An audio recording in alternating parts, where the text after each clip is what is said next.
চিল্লাই পাল্লা ঢাকঢোল পিটেছে, আসবার সময় পলায় চলে আসে, ফুটো হয়ে বাড়ি চলে আইছে। একটু জোরে কন ঠিক কিনা?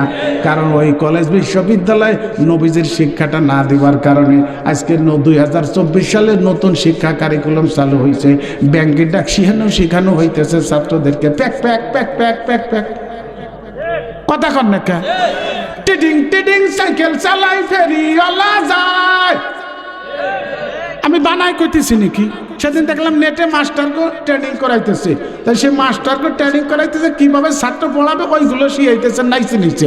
তো এক বুড়ো মাস্টার মানে চাকরি মানে অল্প দিন আছে, সে তো নাচ পারবে না, চেয়ারে বসে এমন ওনার বানাচ্ছে।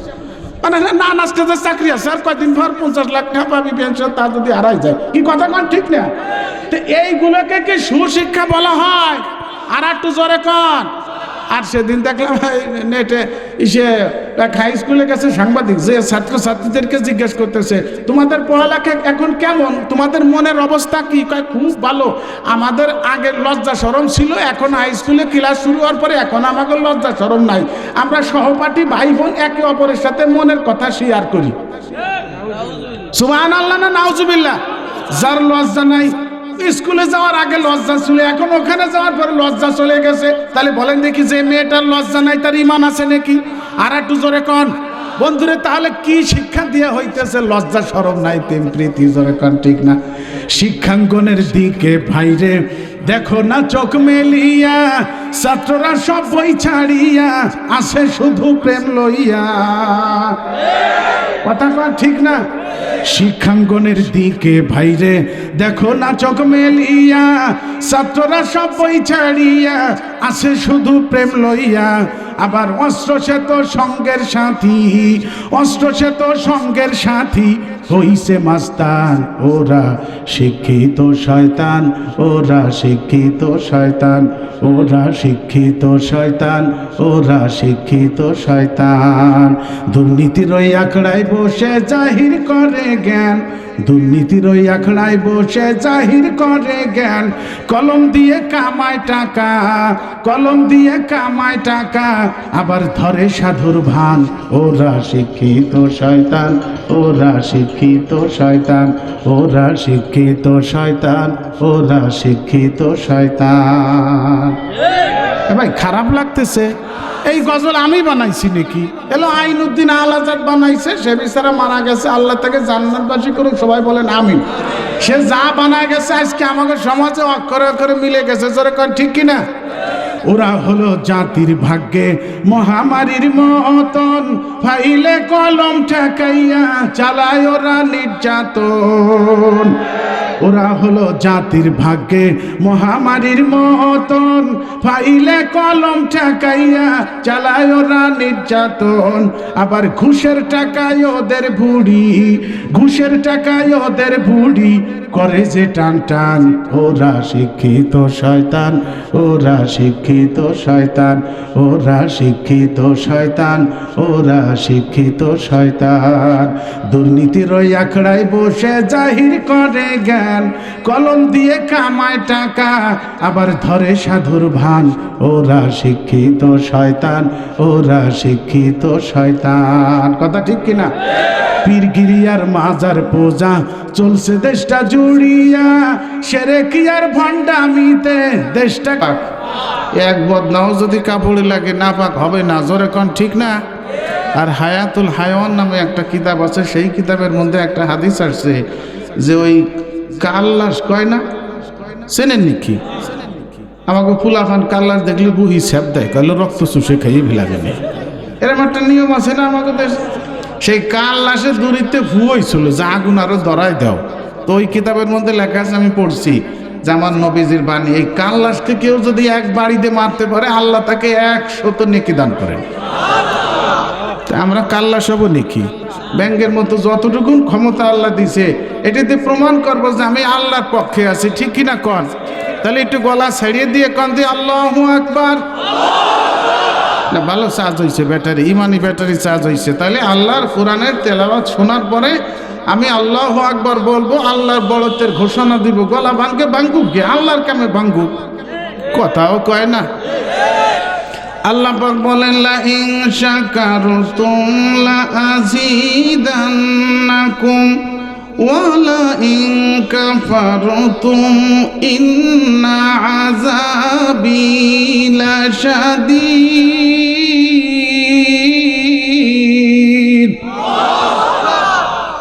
আল্লাহ পাক বলেন, বান্দারে আমার নিয়ামত পাওয়ার পরে যদি শুকর আদায় করো তাহলে আমি খুশি হইয়া তোমাদের জন্য আরো অসংখ্য নিয়ামতের দরজা খুলে দিব। জোরে কান সুবহানাল্লাহ। এই জন্য আমার ভাইরা, আল্লাহ পাকের শুকরগুজার বান্দা হইয়ে আমরা দুনিয়াতে থাকতে চাই, ঠিক কিনা কর? সব সময় আল্লাহর শুকর আদায় করবে। একটা হাদিসে আসছে, যারা কষ্টের সময়ও বলে আলহামদুলিল্লাহ, সুখের সময়ও বলে আলহামদুলিল্লাহ, ময়দানে হাসরে আল্লাহ পাক সর্বপ্রথম এই মানুষগুলোকে বিনা হিসাবে জান্নাত দান করবেন। হিসাব যদি দৈরে বসে পিঠের ছাল থাকবে নাকি? আমরা হলো বিনা হিসেবে যাইতে চাই, ঠিক কিনা কন? তো আল্লাহ পাক আমাদেরকে এই জান্নাতের বাগিচার মধ্যে আসবার জন্য কবুল করছেন। সবাই কি এখানে আসতে পারবে নাকি? আজকে এই জান্নাতের বাগিচায় কারা কারা শ্রোতা হবে, কারা কারা এখানে বয়ান করবে, এগুলো হলো আল্লাহ পাক আগেই নির্ধারণ করে ফেলাইছে। কথাও কয় না। এখানে আল্লাহ যাদের কবুল করে নাই, ও বাইরেতে চানাচুর খাইয়ে, ভাজা খাইয়ে, বিড়ি শুষিয়ে হইতে বাড়ি চলে যাবে ঘুরে ফিরে। এই জান্নাতের বাগানে ওর ঢুকার কোনো কায়দা নাই, যত গায়ে শক্তি থাক, ঠিক কিনা কন? আমরা এই যে গায়ের বলে আইছি নাকি? এলো আল্লাহ পাক কবুল করছে, আমরা ভাগ্যবান। এই জন্য আল্লাহর প্রশংসা করি। প্রত্যেকে গলা ছাড়িয়ে দিয়ে একটু জোরে সরে কন তো আলহামদুলিল্লাহ। নারে তাকবীর। আল কোরআনের আলো, কোরআন হাদিস যেখানে। কষ্ট দিলাম নাকি ভাই? এই যে মানুষগুলো বসাইল সব আমার মহব্বতের মানুষ, পরিচিত লোক। সকলের নাম না জানলেও ফেসে সবাইকে চিনি, বিভিন্ন মাহফিলে এদেরকে দেখি। আল্লাহু আকবার। দোয়া করে আল্লাহ এই মানুষগুলোকে, আল্লাহ আমার নবীজি যেই জান্নাতে থাকবেন সেই জান্নাতে থাকবার জন্য কবুল করে নিয়ে সবাই বলেন আমিন। আল্লাহ এদের সাথে আমাকেও নিও।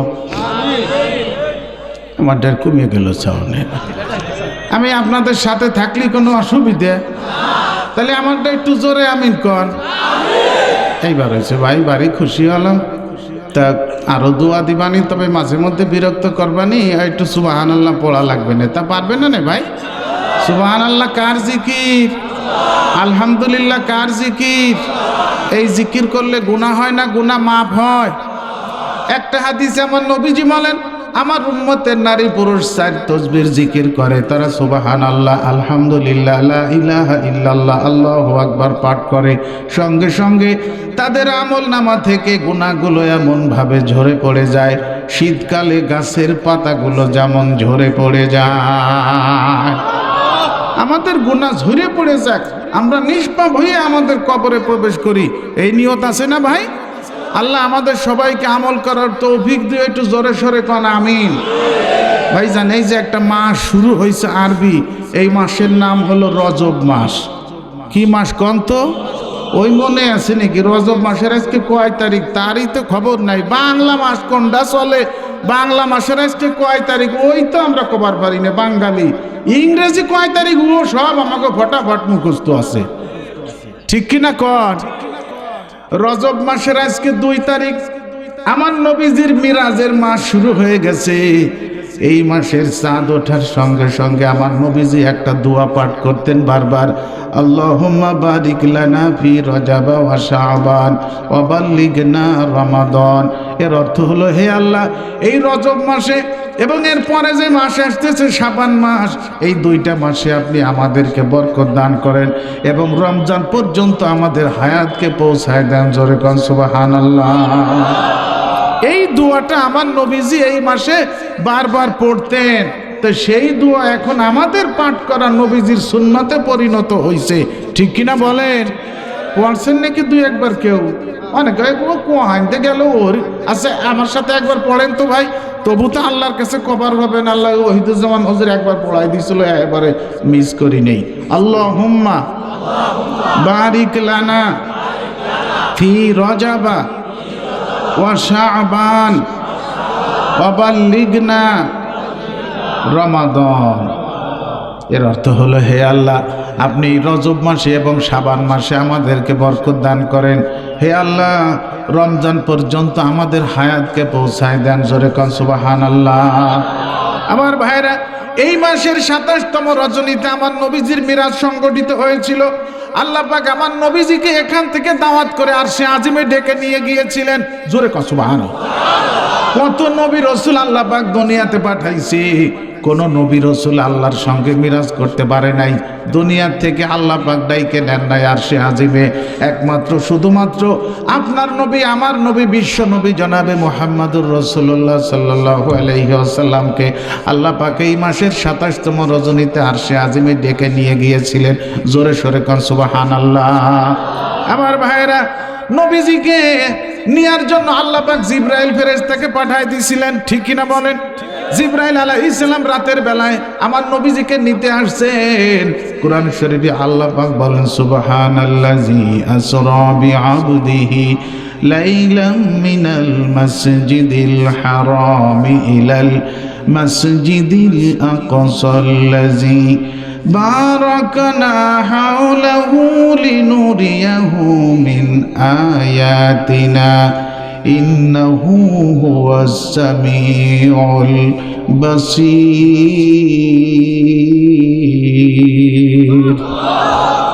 আল্লাহ পাক বলেন, আমি আমার হাবিবকে ভ্রমণ করাইছিলাম রাতের বেলায়, জোরে কও সুবহানাল্লাহ। দুইটা মসজিদের কথা কোরআনের এই আয়াতের মধ্যে আল্লাহ পাক বলেন, একটা হলো মসজিদে হারাম, অর্থাৎ কাবা ঘরের চতুর্দিক দিয়ে যে মসজিদ, ওই মসজিদকে বলা হয় মসজিদে হারাম, মানে সম্মানিত মসজিদ। ওই মসজিদে ১ রাকাত নামাজ পড়লে ১,০০,০০০ রাকাত নামাজ পড়ার নেকি আল্লাহ পাক দান করে। আমার ভাইরা, ওই মসজিদ থেকে আমার নবীজিকে জিবরাইল আলাইহিস সালাম নিয়ে গেলেন বাইতুল মুকাদ্দাসে। বাইতুল মুকাদ্দাস মসজিদের কথা এই আয়াতের মধ্যে আল্লাহ পাক বলেন মসজিদে আকসা। হাদিসে পাকে আসছে, সাহাবেরা জিজ্ঞাসা করলো, ইয়া রাসূলুল্লাহ, পৃথিবীর মধ্যে সর্বপ্রথম মসজিদ কোনটা? আমার নবীজি বললেন, সেটা হলো বাইতুল্লাহ, কাবা ঘর, কাবা শরীফ। বলে এর পরের মসজিদ কোনটা? নবীজি বললেন, সেটা হলো বাইতুল মুকাদ্দাস, দ্বিতীয় নম্বর পৃথিবীর মসজিদ, জোরে সোরে কোন সুবহানাল্লাহ।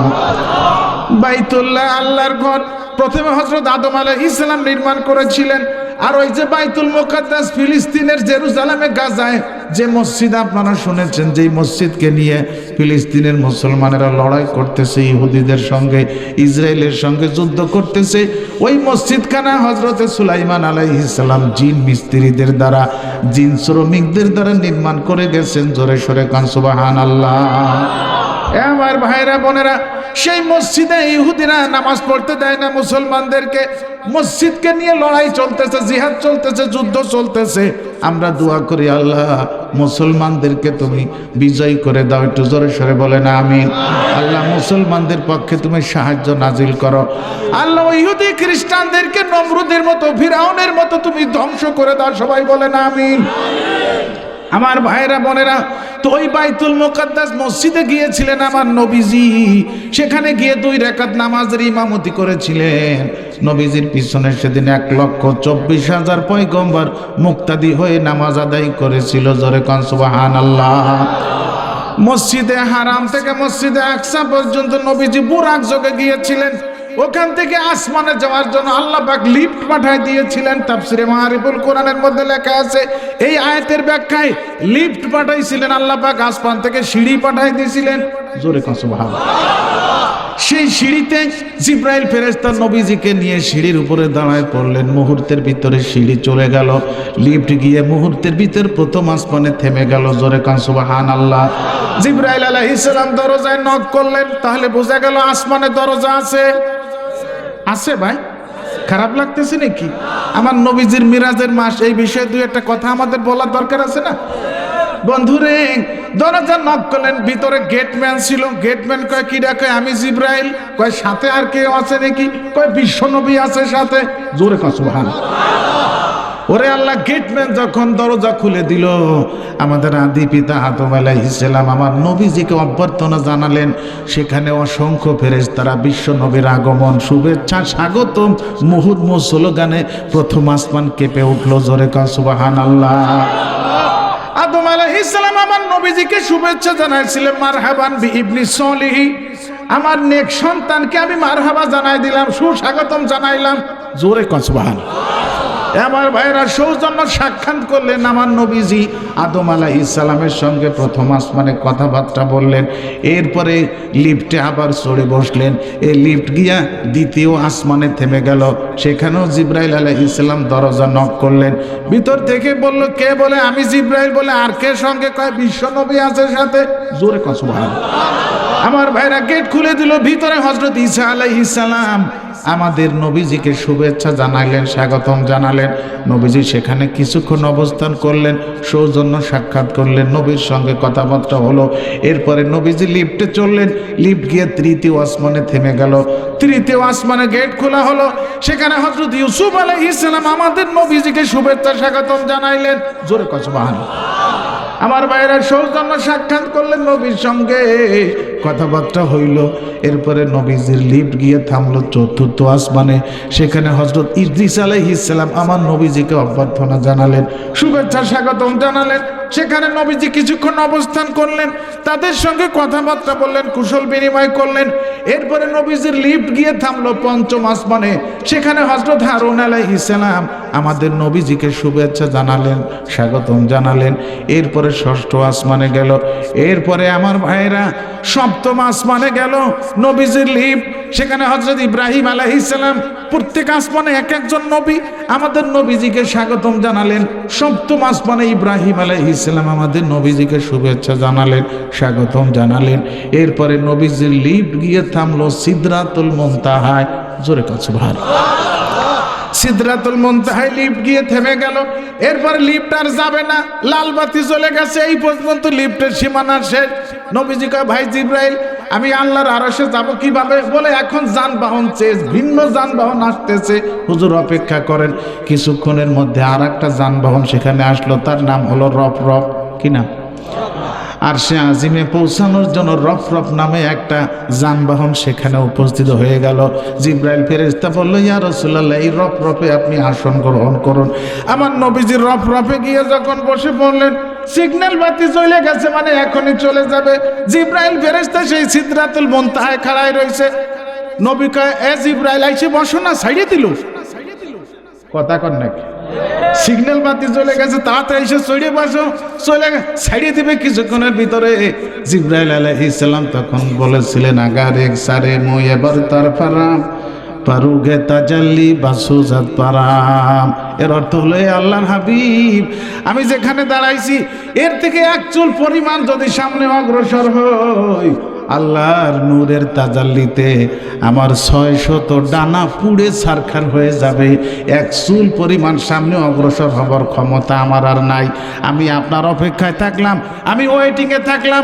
আপনি যান, আল্লাহ পাক এখন আপনাকে শুভেচ্ছা জানাবে। আর সে আজিমে আল্লাহ পাক আপনার অপেক্ষায় আছে। এখন থেকে আপনার একাকী, এই সফর একাকী, একা যাওয়া লাগবে। তবে আপনি সফর শেষ করে এখানে আসেন, আপনাকে এখান থেকে সাথে করে আমি আবার আপনার বাসায় পৌঁছে দিয়ে আসবো। জোরে কয় সুবহানাল্লাহ। আমার ভাইরাম, রফ রফ ছেড়ে দিল। মুহূর্তের ভিতরে আরশে আজিমে গিয়ে রফ রফ থেমে গেল। আল্লাহ পাক স্বয়ং গেট খুলে দিলেন, তার আরশের গেট খুলে দিলেন। আমার নবীজিকে শুভেচ্ছা জানাইলেন, স্বাগতম জানাইলেন। জোরে কয় সুবহানাল্লাহ। এই ওয়াজ আপনারা জানেন আমার ভাইরা, তারপরে একটু স্মরণ করতে হয়, যেহেতু নবীজির মিরাজের মাস শুরু হয়েছে। কথা কন না কেন আমার ভাইরা? আল্লাহ পাকের সঙ্গে আমাদের নবীজির সৌজন্য বৈঠক হইল, কথা হইল, মিটিং হইল।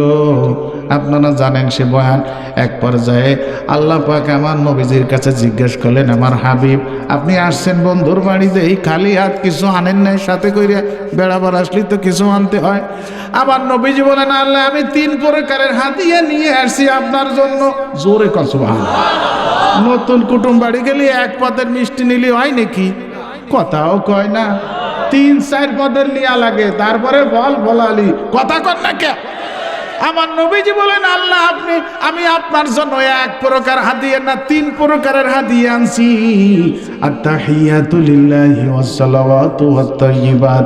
আমার উম্মতের মুখের দ্বারা যত নেক আমল আমার উম্মত করবে, এই মুখের মৌখিক নেক আমলের হাদিয়া আপনার জন্য আনছি। আমার উম্মতেরা তাদের দেহ দ্বারা, বডি দ্বারা, শরীরের দ্বারা যত নেক আমল করবে, সমস্ত নেক আমল আপনার জন্য হাদিয়া আনছি। আমার উম্মতেরা তাদের অর্থের দ্বারা যত নেক আমল করবে সমস্ত নেক আমল আপনার জন্য হাদিয়া আনছি। জোরে কোন সুবহানাল্লাহ। আমার আল্লাহ পাক এত খুশি হইলেন, সঙ্গে সঙ্গে 3টে পুরস্কার ঘোষণা করে দিলেন। আসসালামু আলাইকা আইয়ুহান নাবিয়্যু ওয়া রাহমাতুল্লাহি ওয়া বারাকাতুহু। এ আমার হাবিব, আপনার উম্মতের 3টে হাদিয়া, 3টে নেক আমলের হাদিয়া আমার জন্য আনছেন। আমি ওই 3টে নেক আমলের বিনিময়ে 3টে পুরস্কার এখনই ঘোষণা করে দিলাম। আমার ভাইয়েরা, কি পুরস্কার আল্লাহ পাক দিলেন? আসসালামু আলাইকা আইয়ুহান নাবিয়্যু। আল্লাহ পাক বলে দিলেন আপনার উম্মতেরা মুখের দ্বারা নেক আমল করবে, মুখের দ্বারা তারা আমি আল্লাহর জিকির করবে, মুখের দ্বারা কোরআনের তেলাওয়াত করবে, মুখের দ্বারা মানুষের মাঝে দ্বীনের দাওয়াত দিবে, মুখের দ্বারা ভালো ভালো সুন্দর সুন্দর সত্য সত্য কথা বলবে। আর এর বিনিময়ে আমি তাদেরকে রহমত দান করলাম, সালাম দান করলাম। সালাম মানে শান্তি। তারা মুখের দ্বারা যত নেক আমল করবে এর বিনিময়ে আমি তাদেরকে তত বেশি সুখ শান্তি দান করব। জোরে কোন সুবহানাল্লাহ। এরপরে ওয়া রাহমাতুল্লাহি, আপনার উম্মতেরা শরীরের দ্বারা দেহ দ্বারা আমার দ্বীনের কাজ করবে, দ্বীনের কাজ করবে, দেহ দ্বারা বডি দ্বারা শরীর দ্বারা নেক আমল করবে। এর বিনিময়ে আমি পুরস্কার ঘোষণা করলাম, রহমত দান করলাম। রহমত মানে মায়া, রহমত মানে দয়া। তাদের শরীরের দ্বারা আমার দ্বীনের যত বেশি কাজ করবে তত বেশি মায়া দয়া আমি তাদেরকে দান করব। জোরে কোন সুবহানাল্লাহ। আর 3 নম্বর পুরস্কার হলো ওয়া বারাকাতুহু। তারা অর্থের দ্বারা নেক আমল করবে আর আমার রাস্তায় তারা দান খয়রাত করবে। তারা মসজিদ বানাবে, মাদ্রাসা বানাবে, ঈদগাহ বানাবে, গোরস্থান বানাবে, গরিব মিসকিন অসহায়দের মাঝে খরচ করবে। এর বিনিময়ে আমি তাদের সম্পদের মধ্যে বরকতের দরজা খুলে দিব। জোরে কোন সুবহানাল্লাহ। এটা কার কথা রে ভাই? খারাপ লাগতেছে নাকি? আমি হলো আত্মাহিয়াত পড়ে শুনলাম। এই নামাজের ভিতরে আমরা পড়ি না যে কথাগুলো আল্লাহ পাকের সঙ্গে এবং আমাদের নবীজির সঙ্গে আরশে আজিমে হয়েছিল, সেই কথাগুলোই তো আমরা নামাজের ভিতরে আত্মাহিয়াত হিসেবে পাঠ করি। একটু জোরে কোন ঠিক না বে ঠিক? আমার ভাইরা বোনেরা, এরপরে আমার নবীজি, আল্লাহ পাক নবীজিকে সাথে নিয়ে আপনারা জানেন দেখাইছেন সব কিছু, নাকি দেখান নাই? জান্নাত দেখাইছেন নাকি দেখান নাই? জাহান্নাম দেখাইছেন, সব কিছু আল্লাহ পাক দেখাইছেন। কিতাবে লেখছে 27 বছর পর্যন্ত আল্লাহ পাক তার হাবিবকে ঘুরে ঘুরে সব কিছু দেখাইছেন। জোরে কাছে কয় বছর? 27 বছর। কিন্তু ওই সময় ঘড়ি যেমন বন্ধ করে রাখলে আবার 27 বছর পরে ঘড়ি চালু করলে যেমন সেই 12টা থেকে শুরু হয়, টাইমকে আল্লাহ পাক বন্ধ করে দিয়েছিলেন। টাইম চলবে না, কথা কন না কে? যদি চলতো 27 বছর পার হয়ে যাইতো। জোরে কান সুবহানাল্লাহ। এ আমার ভাইয়েরা, নবীজি ফিরে চলে আসতেন। আল্লাহ পাক আমাদের জন্য একটা বিশেষ উপহার পাঠাইছেন, বিশেষ একটা ইবাদত পাঠাইছেন। সেটা হলো 50 ওয়াক্ত নামাজ। এটা আপনারা ভালো করেই জানেন, ঠিক কিনা কন? এই উপহারটা আল্লাহ পাক আরশে আজিম থেকে তার হাবিবের মাধ্যমে আমাদের কাছে পৌঁছায় দিয়েছেন। 50 ওয়াক্ত নামাজ দিয়ে দিলেন। 6ষ্ঠ আসমানে মুসা আলাইহিস সালামের সঙ্গে যখন দেখা, মুসা আলাইহিস সালাম কয়, হে আল্লাহর হাবিব, আল্লাহ পাক আপনার উম্মতের জন্য কি উপহার পাঠাইছে? কয় ভালোই পাঠাইছে। 50 ওয়াক্ত নামাজ দিছে, আমি বাড়ি খুশি। কয় সর্বনাশ করছে, 50 ওয়াক্ত নামাজ আপনার উম্মতেরা কিছুতেই পড়তে পারবে না। আপনি তাড়াতাড়ি আল্লাহর কাছে ফিরে যান, কিছু কমায় নিয়ে আসেন। আমার উম্মতের 3 ওয়াক্ত ছিল, তাই পড়ে না, ঘুমাইছে। ভাই আমার ভাষা কি বোঝা যায়? একটু হা হো করেন, একটু পরে নাসির ভাই আসতেছে। আমি বেশিক্ষণ কব না, যে কাল পড়ছে আমার হাত কুটাই দেয়। এ ভাই কাল যতই পড়ুক এর চাইতে আরো বেশি কাল আল্লাহর কাছে নাই? আছে না নাই? বিভিন্ন দেশে বড় পড়তেছে মিয়া, সেই হিসেবে তো কিছুই নেই। যত কালই পড়ুক, সন্ধ্যের পরে কোন মিয়া ঘরে তাই? সত্যি কথা কন, চাতুয়ানে সে সমানে গেজাবার তালে তাই, সেই সময় কালে ধরে না, ওয়াজ আসলে খালি কালে ধরে। আমার ভাইয়েরা, তো বলতেছিলাম মুসা আলাইহিস সালাম বলতেছে 6ষ্ঠ আসমানে যখন আসছে নবীজি, মুসা নবীকে আল্লাহ পাক কি উপহার দিল আপনার উম্মতকে? কয় 50 ওয়াক্ত নামাজকে মাথায় বাড়ি, শিগগির ফেরত যান, আপনি আল্লাহর কাছে কমায় নিয়ে এসেন। কয় যাবো? কয় যাবেন মানে? নবীজি আবার চলে গেছে আরশে আজিমের দরজা যেয়ে নক করছে। আল্লাহ পাক দরজা খুলে কয়, কি খবর বন্ধু, আবার আইছেন কে? কয় আল্লাহ একজন মুসা নবী কইল আমার উম্মত বলে অত নামাজ পড়বার পারবে না, একটু কমায় নিতে আসছে। কয় তাই নাকি? ঠিক আছে, আমি 5 ওয়াক্ত কমায় দিলাম, 45 ওয়াক্ত ফরজ করে দিলাম। জোরে কও সুবহানাল্লাহ। 45 ওয়াক্ত নামাজ নিয়ে নবীজি চলে আসছে। ওই ষষ্ঠ আসমানে যখন আসছে, মুসা নবী সেই গেটে খাড়াই রইছে, ঠিক না? যখন নবী আসছে কয় কমাইছে নাকি? কয় হ্যাঁ ভালোই কমাইছে। কয় কয় ওয়াক্ত? কয় 5 ওয়াক্ত কমাইছে। 45 ওয়াক্ত। ওরে বাবা, পারবে না নে, আপনি আবার যান আল্লাহ পাকের কাছে। আবার গেছে আল্লাহ পাকের আরশে আজিমের দরজা ধাক্কা দিয়েছে। আল্লাহ কয় আবার আইছেন কে বন্ধু? কয় অত নামাজ পারবে না, আর একটু কমাবার আইছি।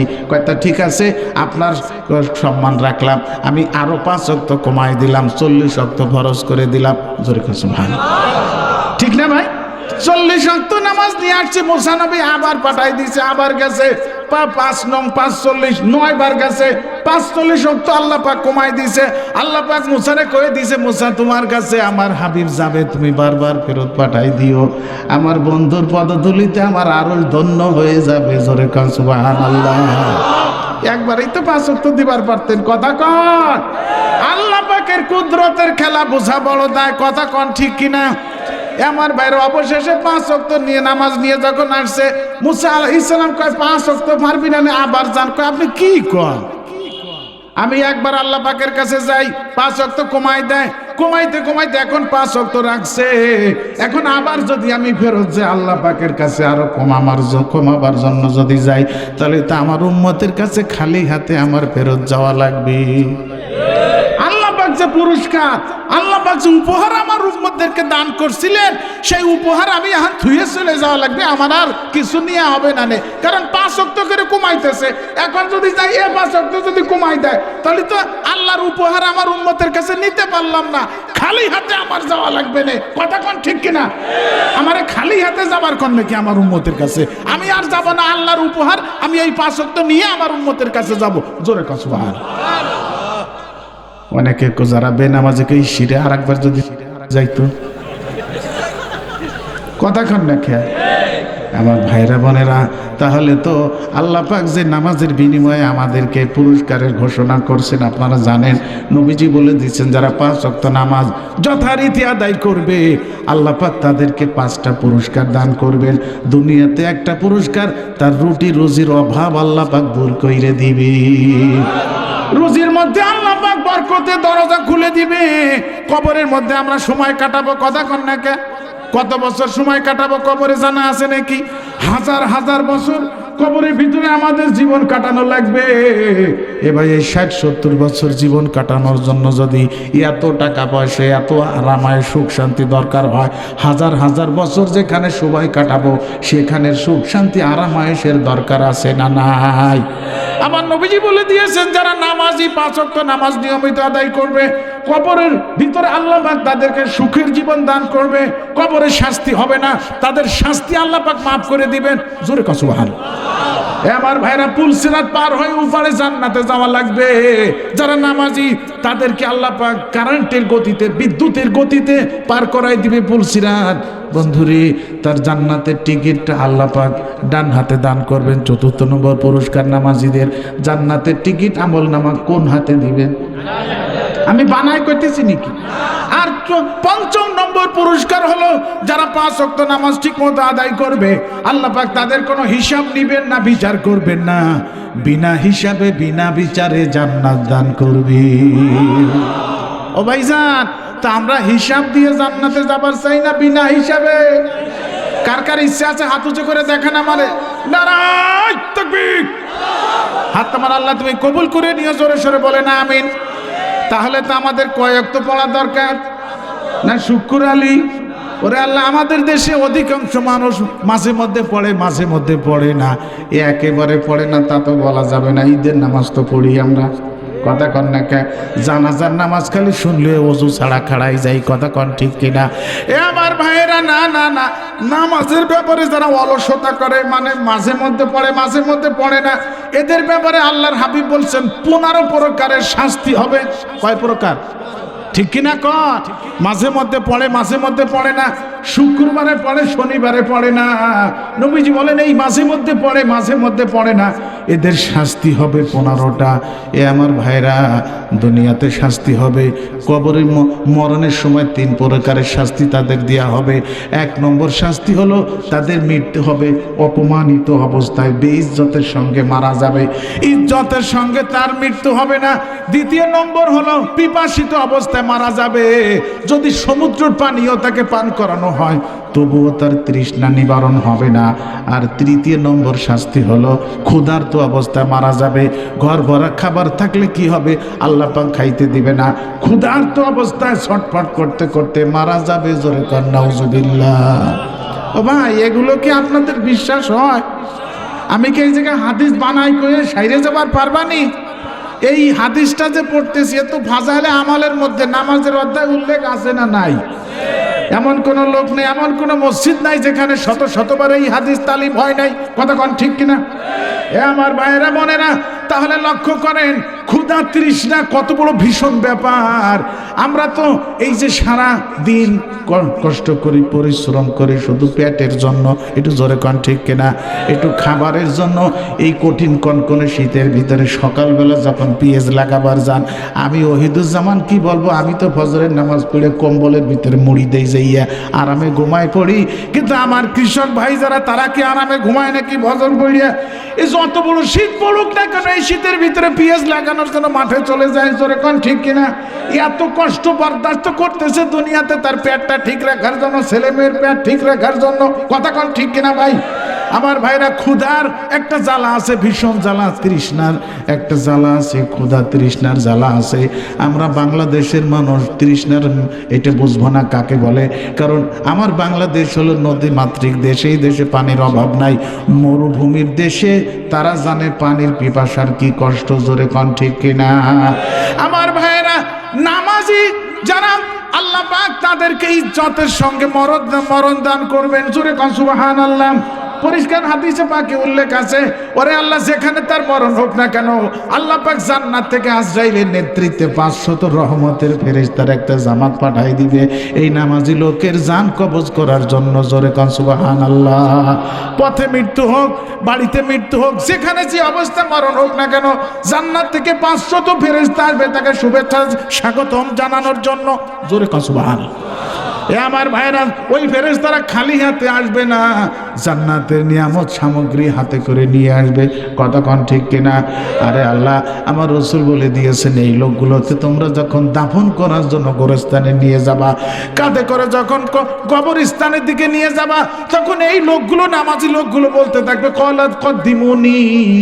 রাওয়াহুল বুখারী, সহিহ বুখারীর মধ্যে হাদিস কানে উল্লেখ আছে। এই লোকগুলো বলতে থাকবে তোমরা আমাকে তাড়াতাড়ি নিয়ে চলো, তাড়াতাড়ি নিয়ে চলো। তোমরা কি হাঁটতে পারো না? তোমাদের পায়ে কি বল নাই? আমাকে তাড়াতাড়ি নিয়ে চলো।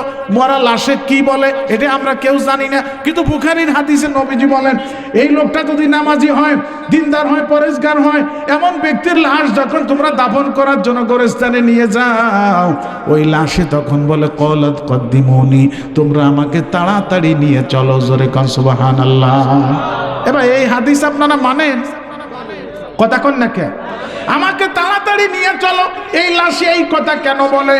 কারণ সে দেখতে পাইতেছে তার কবরটা জান্নাতের নিয়ামত সামগ্রী দিয়ে বাসর ঘরের মতো সাজানো হইয়া গেছে।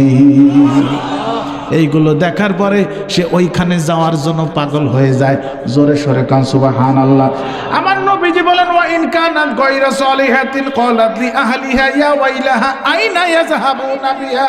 এই লোকটা যদি বদদিন হয়, বেনামাজি হয়, তাকে যখন তোমরা দাফন করার জন্য গোরস্থানে নিয়ে যাও, তখন ওই লোকটা চিৎকার মারে আর বলে ইয়া ওয়াইলাহা, আরে আমার পুরা কপাল, ইয়া ওয়াইলাহা আইনা ইয়াযহাবুনা বিহা, এই পুরা কপালকে তোমরা কোথায় নিয়ে যাইতেছো?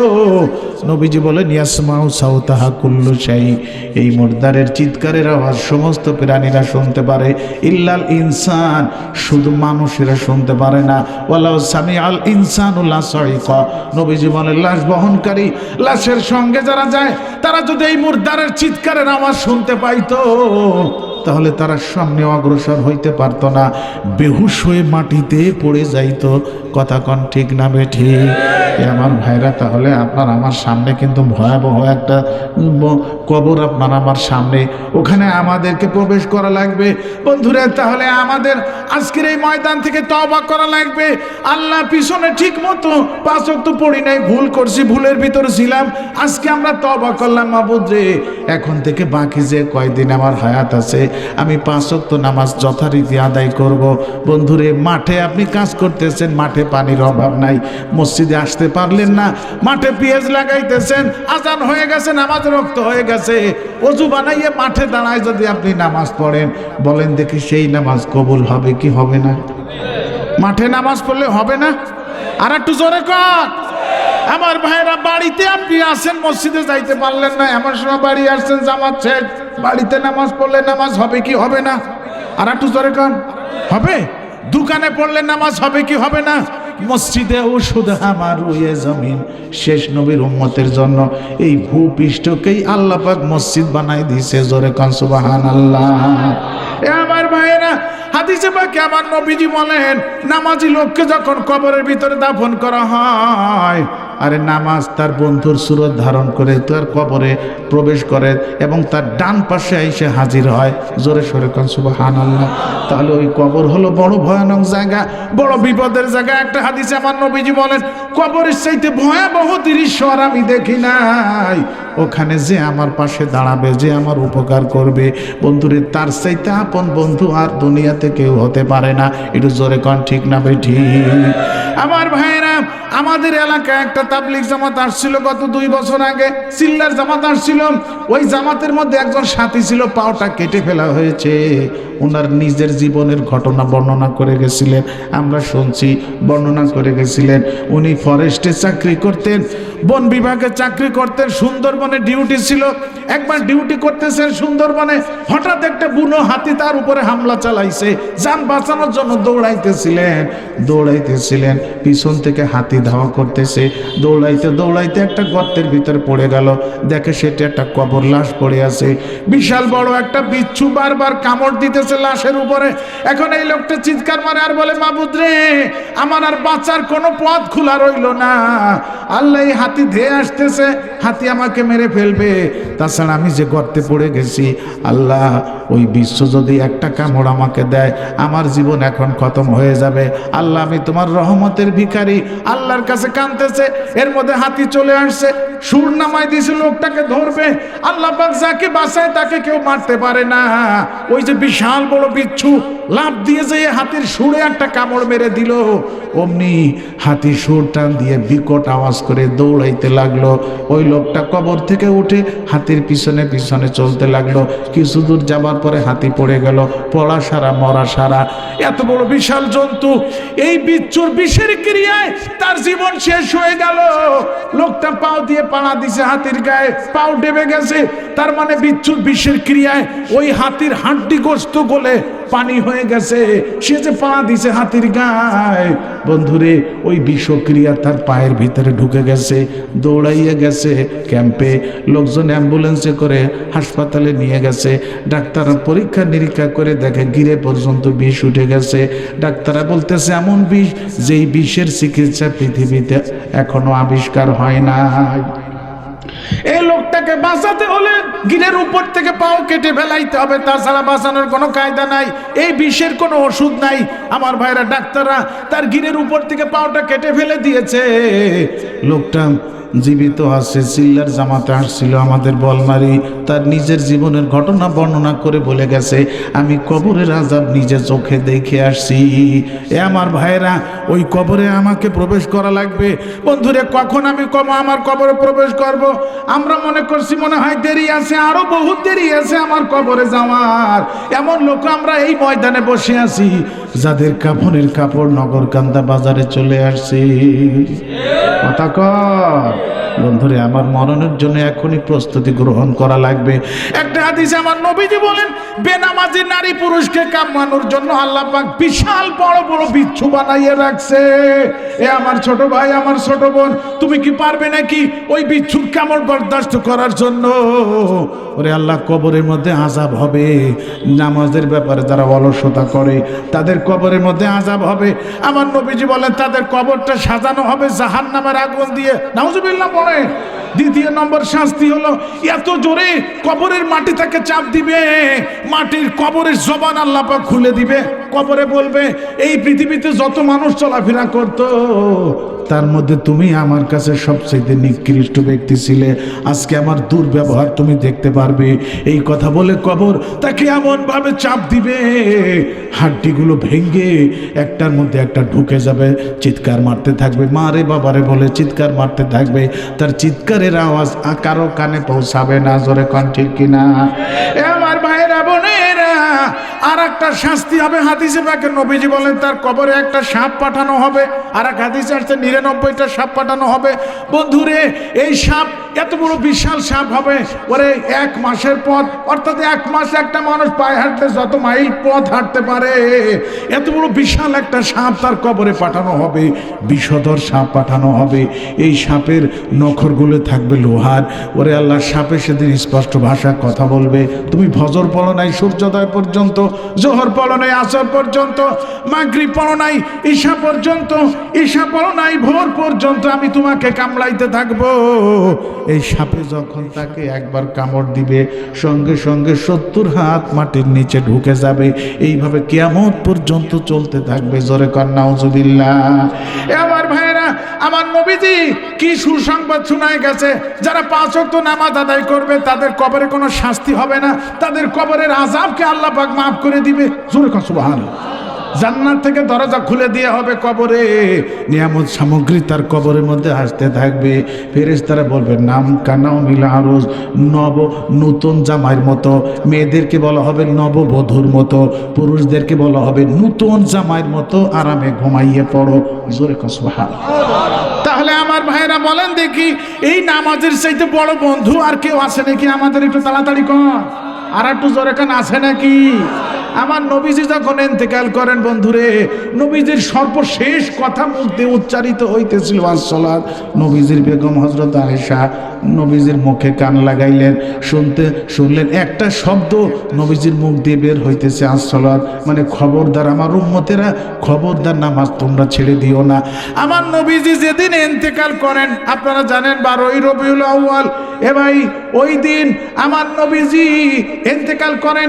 ফজরের নামাজের না জামাত চলতেছিল, ফজরের নামাজের জামাত চলতেছিল মসজিদে নববীতে। মসজিদের পাশেই নবীজির বাসা ছিল, যেখানে নবীজি ঘুমায়েছেন রওজা মোবারক, ওটাই ছিল নবীজির বাসা। বন্ধুরে, হযরত আবু বকর সিদ্দিক রাদিয়াল্লাহু তাআলা আনহু ফজরের নামাজের ইমামতি করতেছিলেন। হঠাৎ দরজা থেকে পর্দা সরাই ফেলানো হলো, নবীজিকে দেখা গেল। আবু বকর সিদ্দিক রাদিয়াল্লাহু তাআলা আনহু মনে করছে আমার নবীজি সুস্থ হয়ে গেছে, ভালো হয়ে গেছে, মসজিদে আসতেছে। পর্দা যখন সরাইছে, নামাজ যেখানে নামাজ পড়াইতেছিলেন আবু বকর সিদ্দিক রাদিয়াল্লাহু তাআলা আনহু, ওই জায়গা থেকে পিছনে সরে আসতেছিলেন যে নবী আসবে, নামাজ পড়াবে বোধ হয়। আমার নবীজি ওখান থেকে ইশারা দিলেন, না না তুমি থামো, ওখানেই থাকো, নামাজ পড়াইতে থাকো, হাত দিয়ে ইশারা দিলেন। বন্ধুরে, নামাজ শেষ হয়ে গেল, নবীজি মসজিদের মুসল্লির দিকে এক নজরে তাকাই রইলেন। কিতাবে লেখা আছে নবীজির মুখে মুস্কি হাসি ফুটে উঠলো। জোরে কর সুবহানাল্লাহ। আমার নবীজি 13 দিন পর্যন্ত জ্বরে আক্রান্ত ছিলেন। এই যে মসজিদের সাথেই নবীজির কামরা, এত বড় অসুস্থ, ওই কামরা থেকে মসজিদে এসে জামাতে নামাজে শরীক হইতে পারেন নাই, এত বড় ভীষণ অসুস্থ ছিলেন আমার নবীজি। তারপরও যেদিন মারা যাবেন সেই দিন ফজরের নামাজের পরে মুসল্লিদের দিকে তাকাইয়া নবীজির মুখে মুস্কি হাসি ফুটে উঠলো। বলেন দেখি এর অর্থ কি? মানে যেই নামাজ প্রতিষ্ঠার জন্য সারা জীবন আমি কুরবানি করেছি, আমার দাঁত ভাঙ্গা লাগছে, শরীর রক্তে রঞ্জিত হয়েছে, আমি জীবিত থাকতে দেখে গেলাম আমার উম্মতেরা জামাতের সঙ্গে নামাজ আদায় করতেছে। এই দৃশ্য দেখে আমার নবীজির কলিজাটা ঠান্ডা হয়ে গেল। জোরে কর সুবহানাল্লাহ। আমার ভাইরা, সেই নবীর উম্মত বেনামাজি হইয়া সেই নবীজির উম্মত বলে দাবি করতে পারে নাকি? তাড়াতাড়ি বলেন। বন্ধুরে পিছনে ভুল করছি, 5 ওয়াক্ত পড়ি নাই, আজকে এই ময়দান থেকে তওবা করলাম ইনশাআল্লাহ। বাকি যে কয়দিন আল্লাহ আপনাকে আমাকে হায়াত রাখছে, কয়দিন তো বলার কোনো কায়দা নাই। 7 দিন জীবিত থাকবেন। কে কে একটু 2 হাত উঁচু করে দেখান।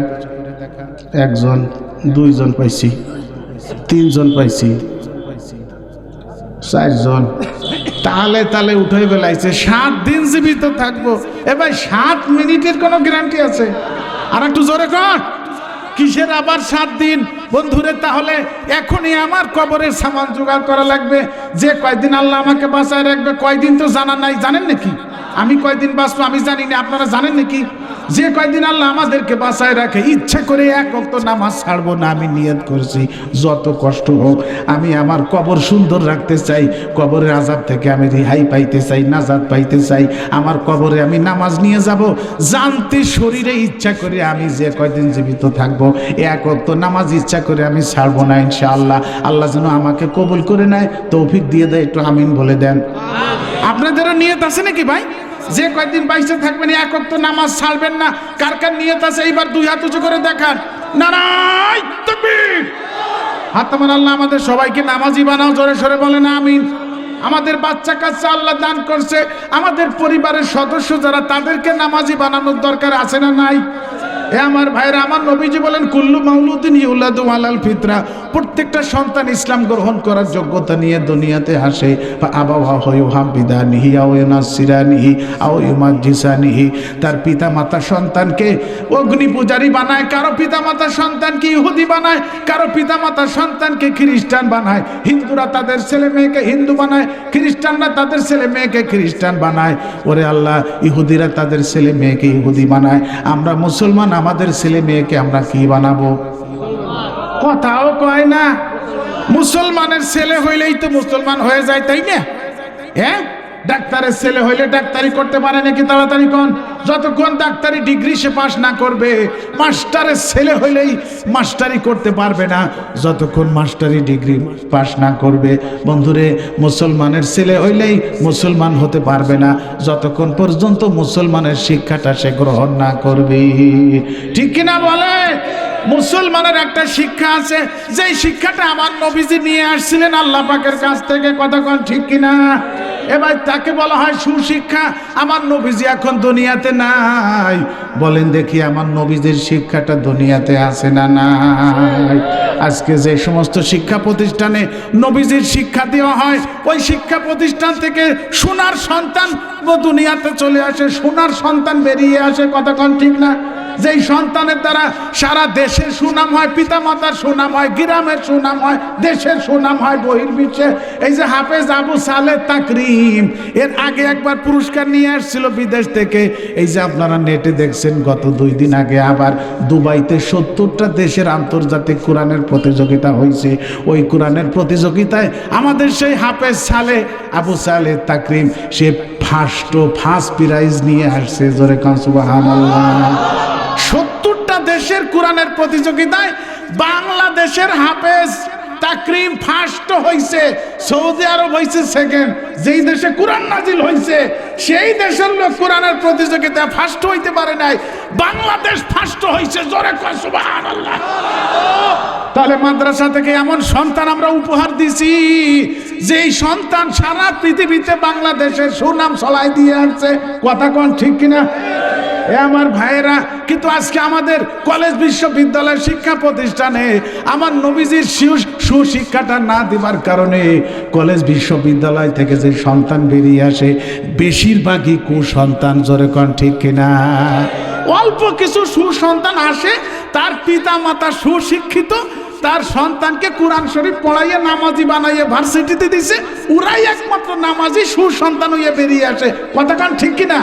কিন্তু বেনামাজি বদকার লোকের সন্তানাদি যারা ভার্সিটি থেকে বের হয়ে আসে, যত বড় শিক্ষিত, তত বড় ডাকাত, তত বড় চোর, দেশের সম্পদ বিদেশে নিয়ে বাড়ি গাড়ি করে। জোরে কর ঠিক কিনা?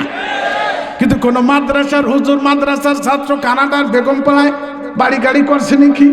আপনাদের কাছ থেকে টাকা পয়সা কালেকশন করে নিয়ে মাদ্রাসা বানাইতেছে, এতিমখানায় ছাত্রছাত্রীদেরকে খাওয়াইতেছে, গরিব এতিমখানা। এই যে একটা লিল্লা বোর্ডিং যুক্ত মাদ্রাসা, এ ভাই বাংলাদেশে সরকারি কোটি কোটি টাকা স্কুল কলেজে খরচ করা হয়। বলেন দেখি কোনো হাই স্কুলে এতিমখানা আছে নাকি?